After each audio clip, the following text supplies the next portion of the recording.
வணக்கம். மார்கழி மாதம் வரக்கூடிய திருவாதிரை சிவன் வழிபாடை பற்றி தான் நம்ம பார்க்க போகிறோம்.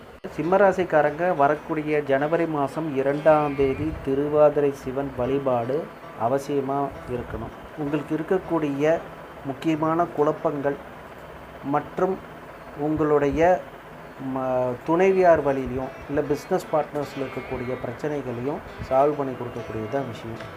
நீங்கள் வேண்டக்கூடிய நாளுன்னு பார்த்தீங்கன்னா சனிக்கிழமை 3ஆம் தேதி காலையில் 7:30லேருந்து 8:30 குரு ஓரையில் கும்பிட்டு பாருங்கள்.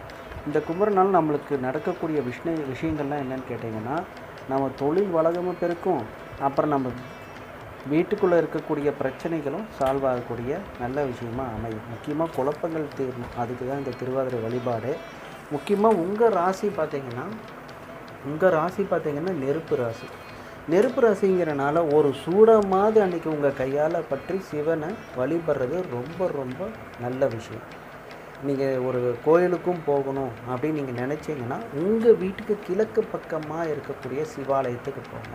திருவண்ணாமலை போகிறது ரொம்ப ரொம்ப சிறப்பான விஷயம். திருவண்ணாமலை சிம்ம ராசிக்காரங்க இந்த நேரத்தில் போகிறது ரொம்ப ரொம்ப அவசியமான விஷயம். பல விதமான பங்காளி பிரச்சனை, பல விதமான பார்ட்னர்ஸ் பிரச்சனைகள், இது எல்லாமே சால்வ் ஆகக்கூடிய ஒரே நேரம் இதுதான். ஸோ இந்த வழிபாட்டால் சுற்றம் உங்களுக்கு நல்ல ஒரு அமைப்பு கொடுக்கும்.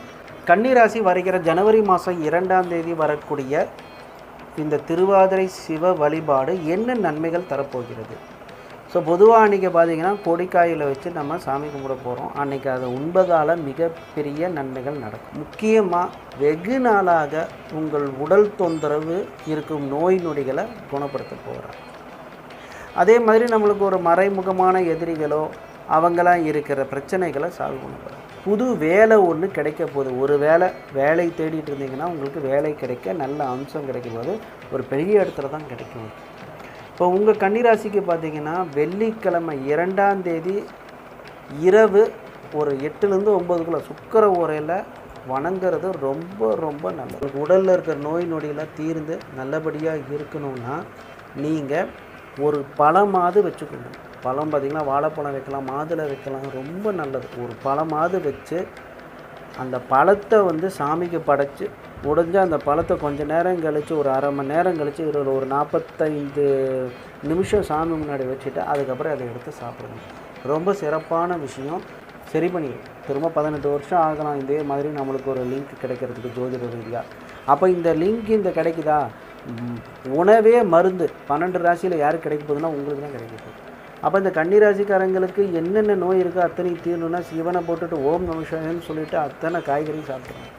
மிகப்பெரிய நல்லது நடக்கும். நீங்கள் ஒரு பழமாவது சாமிக்கு வச்சு கும்பிடணும். சரி, நான் ஒரு பிரசித்தி பெற்ற கோயிலுக்கு போகணும் அப்படின்னு நினச்சிங்கன்னா கன்னிராசிக்காரங்க பார்த்திங்கன்னா இங்கே வசிக்கிற இடத்துலேருந்து தெற்கு பக்கமாக இருக்கக்கூடிய சிவன் கோயிலை போய் தாராளமாக வழிபடலாம். அதாவது நெல்லையப்பர்லாம் போகலாம், உத்தமகோசை மங்கையபுரம் போகலாம். இதெல்லாம் இன்றைக்கி போகிறது ரொம்ப ரொம்ப நல்ல ஒரு விஷயம். அதே மாதிரி உத்தமர் கோயில் போகலாம். இந்த கோயிலில் நீங்கள் முடிஞ்சால் அன்றைக்கி போயிட்டு வாங்க. இல்லை எனக்கு போக முடியாது, ரொம்ப தூரம் இருக்குன்னா உங்கள் வீட்டிலேருந்து தெற்கு பக்கமாக இருக்கக்கூடிய சிவ ஆலயத்துக்கு போய் வழிபடுறதுனால நோய் நொடி மறைமுக எதிரிகள் அனைத்துமே நிவர்த்தி ஆகும். துலார் ராசி முதல் தரக்கூடிய விஷயம் என்னென்னா குழந்தை வரம். குழந்தைக்கு நல்ல ஸ்கூல் கிடச்சி நல்ல ஒரு அந்தஸ்து கிடச்சி நல்ல ஒரு செட்டில் ஆகணும்னு நினைக்கிற ஒவ்வொரு பெற்றவங்களுக்கும் இது ஒரு வரப்பிரசாதம். அதே மாதிரி குழந்தை இல்லாதவர்களுக்கு இது ஒரு வரப்பிரசாதம். அன்றைக்கி கொடிக்காயெல்லாம் சாப்பிட்டு நல்ல தெம்பாக இருங்க, உங்களுக்கு கண்டிப்பாக குழந்தை உண்டாகும். கணவன் மனைவிக்குள்ளே இருக்கக்கூடிய பிரச்சனைகள்லாம் சரியாகி ஒரு அழகான ஒரு குழந்தை வைக்கும். அது சிவனோட அம்சத்திலே பிறக்கும். அது சிவனோட பேரையே வெய்யுங்க. முக்கியமாக இன்றைக்கி ராகுவோட பவர் ரொம்ப அதிகமாக இருக்கும். அவருக்கு உண்டான பெயர்கள் வைக்கிறது மிக மிக அற்புதமான விஷயம். நீங்கள் என்றைக்கு கும்பிடணும்னு பார்த்தீங்கன்னா வெள்ளிக்கிழமை 8லேருந்து 9க்குள்ளார நீங்கள் வழிபடுறது ரொம்ப ரொம்ப நல்ல விஷயம். அது ஏன்னா சுக்கிர ஓரையில் கும்பிட்றப்போ உங்களுக்கு ஒரு நல்ல அம்சமும் கிடைக்கக்கூடிய வாய்ப்பு இருக்குது. துளாராசிக்காரங்க பார்த்திங்கன்னா காற்று ராசி. நல்ல நறுமண பூக்களாக எடுத்துக்கணும். நறுமணம் இல்லாத பூக்களை வச்சு வழிபட்டுறாதீங்க. நறுமண பூக்களாக எடுத்து சிவனை வழிபட்டு அன்றைக்கி அந்த கொடிக்காய்கள்லாம் சாப்பிட்டு இந்த நறுமண பூவை நல்லா சுவாசம் இழுத்து விட்டிங்கன்னா உங்களுக்கு நல்ல ஒரு சேஞ்சஸ் கிடைக்கும், குழந்தை பாக்கியம் உண்டாகும். விருச்சக ராசிக்காரங்க இந்த 3ஆம் தேதி காலையில் 7:30லேருந்து 8:30க்குள்ள குரு ஓரையில் சிவனை வழங்குவது ரொம்ப சிறப்பான செயல். ஸோ உங்களுக்கு பாக்கியம் தரப்போகிறாரு. என்னென்ன மாதிரி விஷயங்கள்னு கேட்டிங்கன்னா, இதுவரையிலும் நான் சொந்த வீடே கட்டலை அப்படின்னு நினைக்கிறவங்க முதல்ல ஒரு செங்கலை போய் ஒரு கடையில் வாங்கிட்டு வந்து முன்னாடி நாளே வாங்கிட்டு வந்துடுங்க. சனிக்கிழமை அன்றைக்கி அந்த 7:30லேருந்து 8:30க்குள்ளே அந்த செங்கலையும் அங்கே வச்சுருங்க. அம்மிக்கல்லுக்கு ஒரு திருநூறு இட்டு சிவனாக நினச்சி வழிபட்டு அன்னைக்கு கொடிக்காயெல்லாம் சாப்பிட்டு நல்ல தெம்பான உறுதிமொழி எடுத்துக்கோங்க. கண்டிப்பாக வீடு கட்டிடுவீர்கள். இட பிரச்சனைகள் இருந்ததுன்னா அந்த பத்திரத்தை அந்த பூஜையில் வைங்க. நல்லா சாமி கும்பிடுங்க. அந்த இடத்துல இருக்க பிரச்சனைகள் நிவர்த்தி அடையும். இது உண்மை. அப்போ நம்ம எப்படி அந்த வழிபாடு பண்ணுறோங்கிறது நம்பிக்கையும் வாழ்க்கையில் இருக்கக்கூடிய ஒரே குறிக்கோள் நம்மளுக்கு அந்த நேரத்தில் வைக்கிறது ரொம்ப சிறப்பான விஷயம்.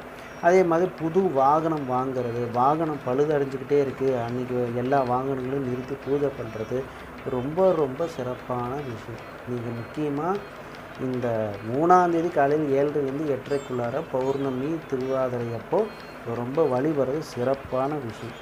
வடக்கு திசையில் இருக்கக்கூடிய சிவனை போய் வழிபாடுங்க. நேராக சென்னையில் இருக்க கபாலீஸ்வரர் போய் முடிஞ்சால் பார்த்துருங்க. அப்படி இல்லைன்னா உத்தம மங்கையப்புரம் போங்க. ஆனால் ஃபஸ்ட்டு உங்களுக்கு கபாலீஸ்வரர் தான், அங்கே போயிருங்க.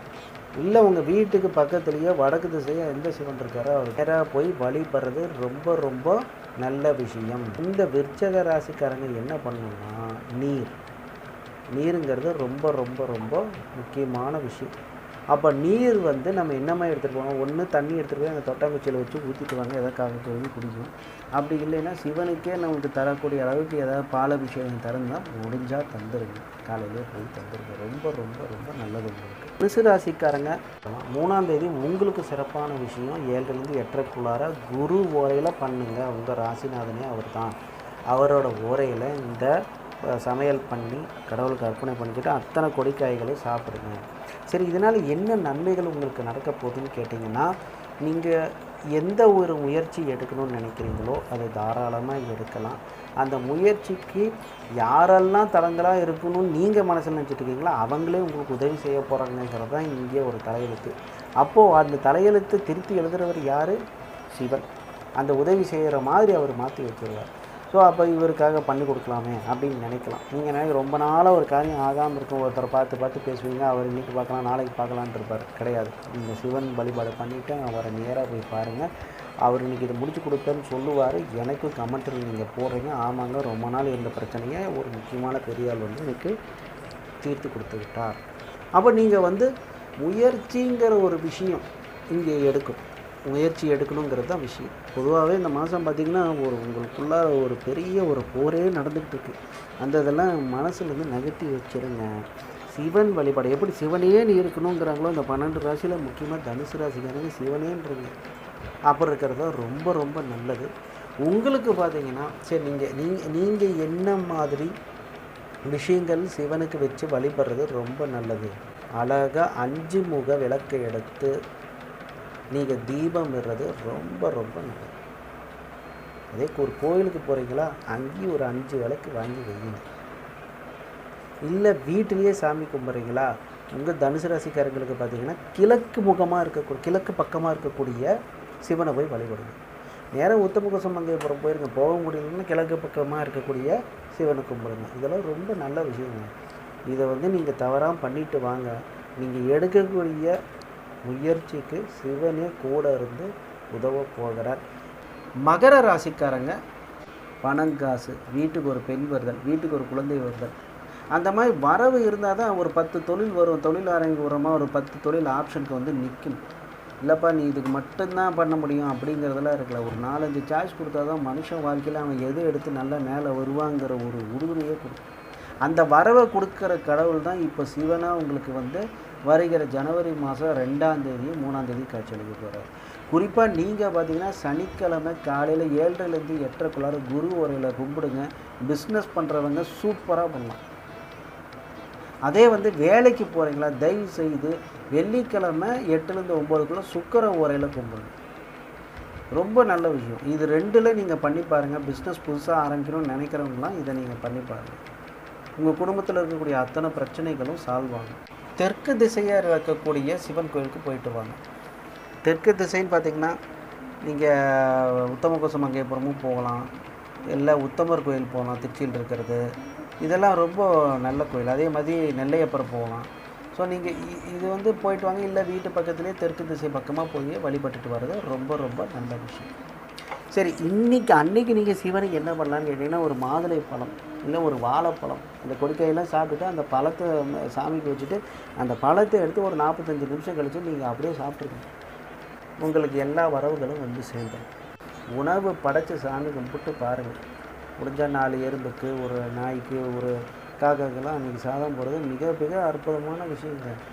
நீங்கள் வந்து மகர ராசிக்காரங்களுக்கு எல்லா ஸ்டார்டிங்குக்கும் இந்த ஒரு திருவாதிரை நல்லதாக அமைப்போது. கும்பராசிக்காரங்க 2ஆம் தேதி இரவு 8லேருந்து 9க்குள்ளார சுக்கிர ஓரையில் சிவனை வழிபடுறது ரொம்ப நல்லது.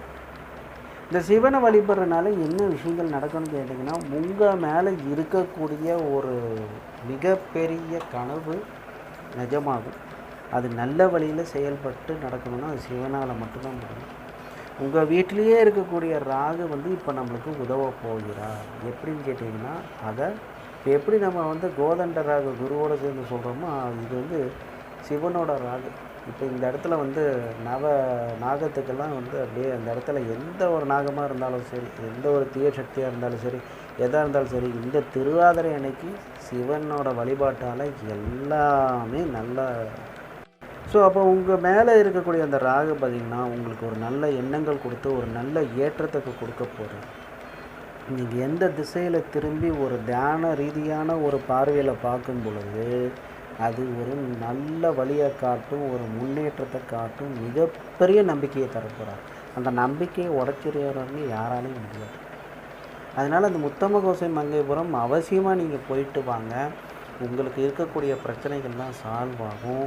2வது கும்பராசிக்காரங்க பார்த்திங்கன்னா, ஒரு நல்ல மலர்கள் எடுத்து அந்த நாகராஜர் அதாவது சிவனுக்கு மேலே இருக்கக்கூடிய பாம்புக்கு வச்சு நீங்கள் கும்புறது ரொம்ப ரொம்ப நல்லது. அன்றைக்கி சிவ வழிபாடு ரொம்ப சிறப்பான விஷயம். அதே மாதிரி பார்த்திங்கன்னா, உங்கள் வீட்டுக்கு மேற்கு திசையில் இருக்கக்கூடிய சிவனை போய் வழிபடுங்க.